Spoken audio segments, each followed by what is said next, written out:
मैं दो महत्वपूर्ण बात आपसे करना चाहता हूं। पहली बात तो ये कि मैं नहीं समझता हूं कि ये मंच सिर्फ और सिर्फ आरएसएस और बीजेपी को कोसने के लिए है। ये मंच सिर्फ और सिर्फ मोदी जी क्या कर रहे हैं इसके बारे में बताने की है, क्योंकि वो तो आप सब लोग जानते हैं। वो आप सब लोग इसलिए जानते हैं कि इस विपरीत परिस्थिति में भी वह पथ क्या, पथिक कुशलता क्या, जिस पथ में बिखरे सूल ना हो, नाविक की धैर्य परीक्षा क्या, जब धाराएं प्रतिकूल ना हो। इस दौर में भी कोई इंसान अगर भारतीय राष्ट्रीय कांग्रेस का झंडा उठाए हुए है, इस दौर में भी कोई नौजवान अगर यूथ कांग्रेस का झंडा उठाए हुए है, इस दौर में भी अगर कोई विद्यार्थी एनएसयूआई का झंडा उठाए हुए है, इसका मतलब वो सत्ता के लिए नहीं, सत्य के लिए संघर्ष कर रहा है। इस बात को हमको याद रखना चाहिए। इसलिए बीजेपी क्या है, मोदी जी क्या हैं, आरएसएस क्या है, मैं इन चीजों पे अपना वक्त जाया नहीं करना चाहता हूं, क्योंकि हमारे वरिष्ठ नेताओं ने, हमारे वरिष्ठ साथियों ने, हमारे वरिष्ठ कार्यकर्ताओं ने इस बात को बखूबी समझा दिया है। वो क्या कर रहे हैं ये हम जानते हैं। हमको ये समझना होगा कि हमको क्या करना है। आज जब हम इस कार्यक्रम में शामिल हो रहे हैं, जिस कार्यक्रम का नाम है बेहतर भारत की बुनियाद, तो हमारा फोकस इस बात पे होना चाहिए कि यूथ कांग्रेस का कार्यकर्ता होने के नाते, भारतीय राष्ट्रीय कांग्रेस का कार्यकर्ता होने के नाते, एनएसयूआई का कार्यकर्ता होने के नाते, सेवा दल का कार्यकर्ता होने के नाते, महिला कांग्रेस का कार्यकर्ता होने के नाते, इंटक का कांग्रेस कार्यकर्ता होने के नाते, किसान सभा का कार्यकर्ता होने के नाते हम इस देश की बुनियाद के लिए क्या करना चाहते हैं। इसीलिए आपको अपनी जिम्मेवारी समझनी पड़ेगी। कितना गंभीर दायित्व आपके कंधे पे है, इस बात को आपको समझना पड़ेगा। आज देश की बागडोर पंडित जवाहरलाल नेहरू के हाथ में नहीं है कि जिन्होंने किताब लिखी थी डिस्कवरी ऑफ इंडिया। आज देश की बागडोर डॉक्टर बाबा साहब भीमराव अंबेडकर के हाथ में नहीं है, जो विदेश पढ़ करके आए थे और इस देश की ड्राफ्टिंग कमेटी में कॉन्स्टिट्यूशन को लिखने का काम किया, बनाने का काम किया। आज देश की बागडोर 23 साल की उम्र में हंसते हंसते फांसी के फंदे पे झूल जाने वाले शहीद आजम भगत सिंह के हाथ में नहीं है। आज देश की बागडोर एक ऐसे इंसान के हाथ में है जो अपनी पत्नी की जिम्मेवारी ना उठाया हो, वो देश की जिम्मेवारी उठाएगा। और मेरा मानना बिल्कुल साफ है, जैसे बिना विचार की कोई राजनीति नहीं होती है, उसी तरह से बिना नौजवान के, बिना विद्यार्थी के कोई पार्टी सत्ता में नहीं आ सकती है। इस बात को याद रखिएगा। अगर आप चाहते हैं कि इस देश में सत्य का शासन हो और सत्ता पे बैठे हुए लोगों का जो अहंकार है, उस अहंकार को चकनाचूर किया जाए, जिस लोकतंत्र की बुनियाद पर, जिस जमहूरियत के दम पर आज उनको कुर्सी पे बिठाई गई है, अगर आप उनको नीचे उतारना चाहते हैं तो इस बात को आपको समझना पड़ेगा कि इस देश के नौजवानों और विद्यार्थियों को सबसे बड़ी भूमिका निभानी पड़ेगी। अगर भारतीय राष्ट्रीय कांग्रेस शरीर है तो एनएसयूआई और यूथ कांग्रेस को दोनों हाथ मलना पड़ेगा। यह बात हम लोगों को समझना होगा।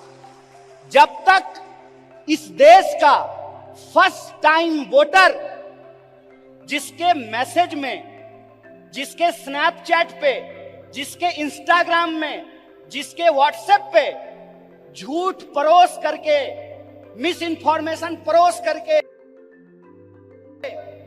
उनको गुमराह किया गया है, जब तक उनके सामने हम सच्चाई लेकर के नहीं जाएंगे, जब तक हम घर घर नहीं पहुंचेंगे, जब तक हम स्कूल स्कूल नहीं पहुंचेंगे, विश्वविद्यालय विश्वविद्यालय नहीं पहुंचेंगे, तब तक इस सत्ता पे बैठे हुए लोगों को हम सत्ता से बाहर नहीं कर सकते हैं और लोकतंत्र को बचा नहीं सकते हैं। जो सवाल है यहां पर कि भारत का बुनियाद क्या है, भारत का बुनियाद है इंडिया।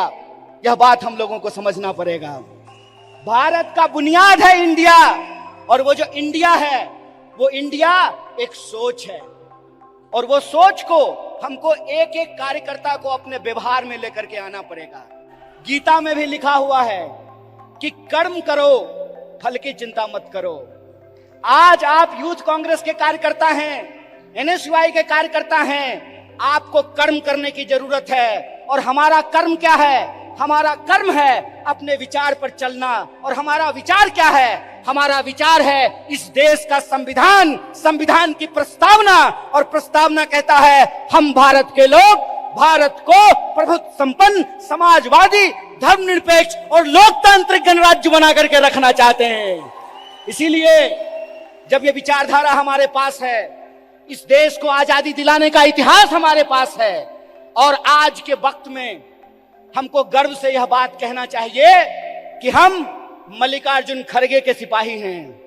हमको गर्व से यह बात कहना चाहिए कि हम राहुल गांधी के सिपाही हैं, क्योंकि राहुल गांधी ने कहा है डरो मत, और उनको डरने की जरूरत नहीं है जो किसी के खिलाफ गलत नहीं किए हैं।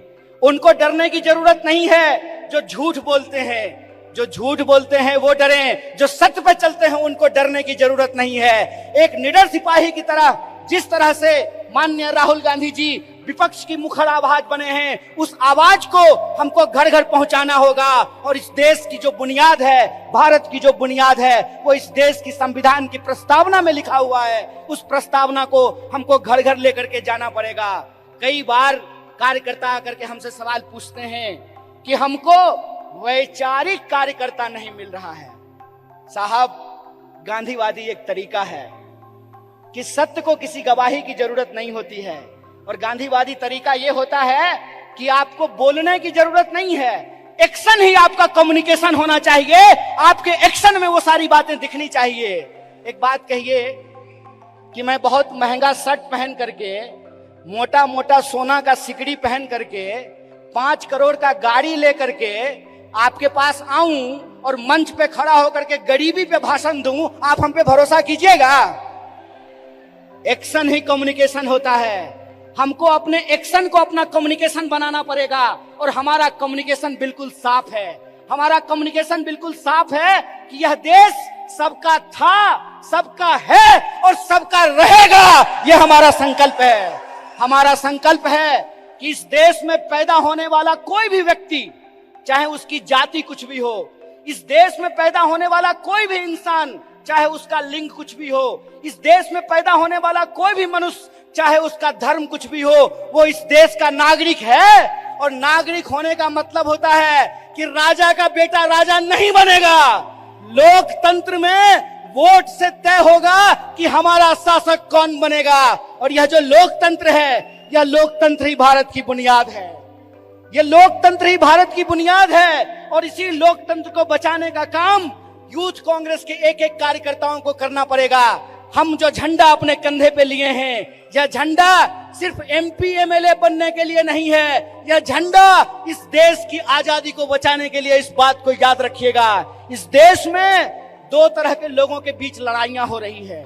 इस मुल्क में 2 तरह के लोग हैं। एक वो लोग हैं जो नफरत फैलाते हैं, एक वो लोग हैं जो इंसान को आपस में बांटते हैं, एक वो लोग हैं जो ऊंच नीच करते हैं, एक वो लोग हैं जो इंसान को लड़ा करके इस देश की शक्ति को कमजोर करते हैं। एक हम वो लोग हैं जो नफरत के खिलाफ हमको मोहब्बत की आवाज को बुलंद करना पड़ेगा। और आखिरी बात अपनी बोल करके खत्म करूंगा। जब साहब गा रहे थे तो इनकलाब की बात कर रहे थे, लेकिन हमारे कुछ कार्यकर्ता उसको मोहब्बत की तरह ले रहे थे।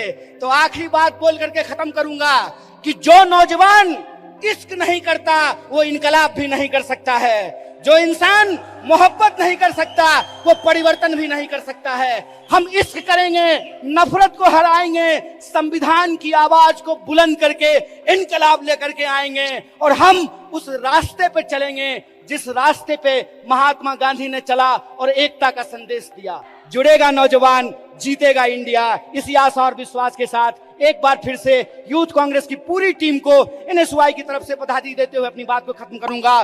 शुक्रिया। इनकलाब जिंदाबाद। जय हिंद, जय भारत, जय कांग्रेस।